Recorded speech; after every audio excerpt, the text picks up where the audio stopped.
Hey guys, welcome back to our channel. Today we'll be doing a recap for the movie The Ward. Before getting into our video, subscribe to our channel to avoid missing updates. Spoiler alert, the film starts with the year 1966, and the North Bend psychiatric facility is filled with a dark and foreboding atmosphere. Steps may be heard in the hallway, and they halt when they reach Tammy's chamber. Tammy is terrified of the creature that lurks outside. Tammy is strangled and killed by an invisible thing that passes through her door.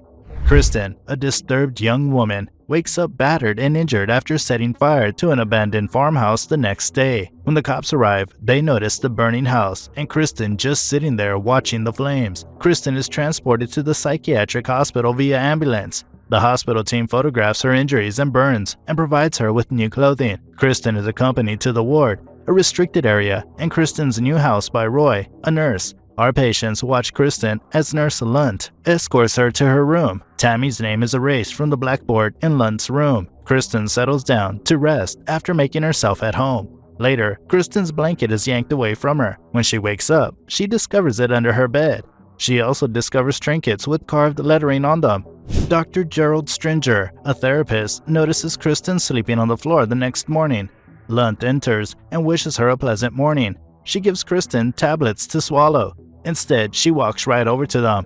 All of the patients in the common area stare at the new female. She meets Iris, Sarah, Emil, and Zoe. Roy then summons Kristen to her session with Stringer. Stringer asks Kristen whether she remembers what happened the day before in his office. Kristen can only recall the fire. Stringer shows her a photograph of her palm with the farmhouse's address. Kristen does not recall how she obtained the address or why she set fire to the residence. Stringer employs her to recall, but a tearful Kristen reacts angrily to his attempts to assist her. She then gestures to a one-way mirror with a camera recording them behind it. Kristen takes a sharp instrument from his desk while he's busy. Roy has Kristen drink her meds afterwards. She grabs her tool and picks up her door lock as soon as she walks out. Kristen rushes to the front entrance. Roy holds her back as she tries to unlock it. He then returns her to her room. Steps can be heard in the hallway again in the middle of the night. Kristen notices a scared woman outside her door, but she vanishes swiftly. Roy offers Kristen a new pair of clothes the next day. In the common area, she joins the other patients. Sarah gets enraged when Emily starts singing in an unappealing manner. Iris intervenes as she's about to deliver a slap. Iris invites Kristen to be her model in the yard. Iris begins painting her once she accepts. Inside, a pair is keeping an eye on them. Emily joins them and tells Kristen that the couple is always sad when they visit. Stringer is treating them with an experimental therapy. Iris reveals. Kristen tells them about the woman she saw the night before. They do not, however, refute or corroborate what Kristen witnessed. Everyone takes a shower at the same time the next day. The others finish ahead of Kristen, leaving her alone. The scarred woman grips her neck as she showers. Hearing her screams, Lunt rushes to her rescue. Kristen tells Lunt she saw a disfigured woman in the nurse's office. Lunt doesn't seem to believe her, so she gives Kristen a medicine to make her unconscious. Kristen awakens in a different room, bound and gagged. Lunt gets her ready for electroshock treatment. Stringer is compelled to use this strategy because the medication isn't functioning. Kristen's brain is fried, and the nurses return her to her cage. Except for Kristen, Emily wakes her up, and they all eat breakfast. Following their meal, they congregate in the common area with Stringer.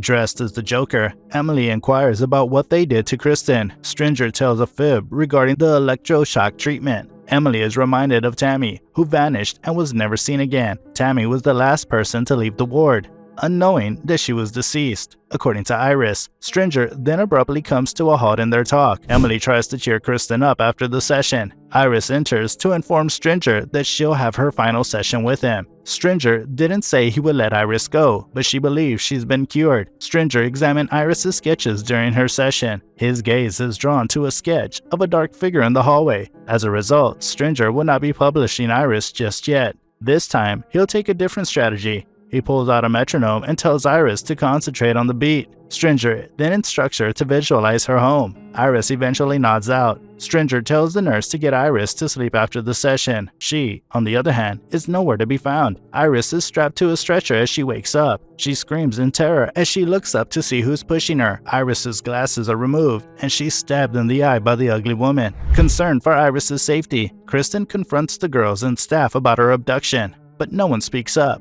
Kristen discovers Iris's sketchbook and goes through all of the drawings to find a depiction of a girl named Alice and another painting of the ghostly figure who had previously attacked her, both with the name Alice Hudson at the top of the page. Kristen recovers the broken bracelet and reassembles the letters to form the word Alice. Kristen confronts Dr. Stringer and tries to persuade him that the ghost of Alice Hudson is haunting the girls. Dr. Stringer rejects the existence of a ghost and tells her cryptically that she must discover the answers for herself. Kristen confronts the girls about Alice, and Emily admits that Alice was a patient at the hospital but that she was discharged. Kristen and Emily attempt to flee the ward that night. The alarm is raised after their escape is detected. Kristen makes it to the hospital's main entrance when Alice's spirit appears in front of her, nearly knocking her out. Kristen passes out and wakes up the next morning in her room. The orderlies apprehended Emily during her attempt to flee. Sarah is assaulted and slain by Alice's ghost on her way to her final meeting with Dr. Stringer. Kristen learns from Zoe and Emily that all the girls murdered Alice Hudson because she had done awful things to them, and that her ghost is now hunting them down for vengeance. Emily has a breakdown and commits suicide with the help of Alice's spirit. Kristen devises a plan to flee by kidnapping Zoe. An elderly and Dr. Stringer both foil her plan. Kristen is sedated and confined to her room in a straitjacket. She does, however, manage to flee and takes Zoe with her. The orderlies and the ghost are following them around the hospital. In a service lift, Zoe is kidnapped by the ghost off camera.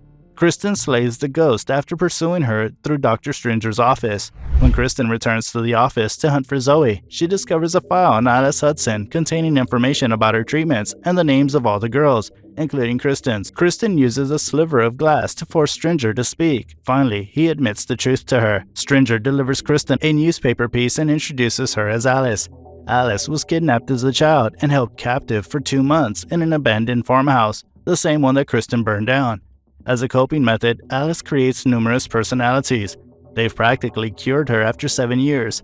Kristen was a thorn in Alice's side, and she created her to shield her other identities. But as Stringer had said, they were all destroyed in the end, and Kristen is next.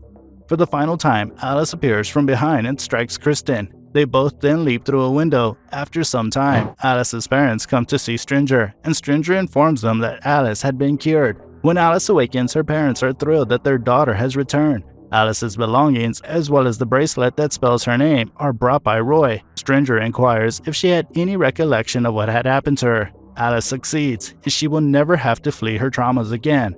Her parents are leaving in the meantime, and she'll be discharged in 3 days. As she prepares to leave the hospital, Alice packs a suitcase with her belongings. Kristen rushes at her when she opens the medication cabinet above the sink. This is where the film ends. That's all we've got for you today, guys. Don't hesitate to like the video and leave a comment telling us how much you enjoyed this movie. We'll see you in the following video. Till then, goodbye.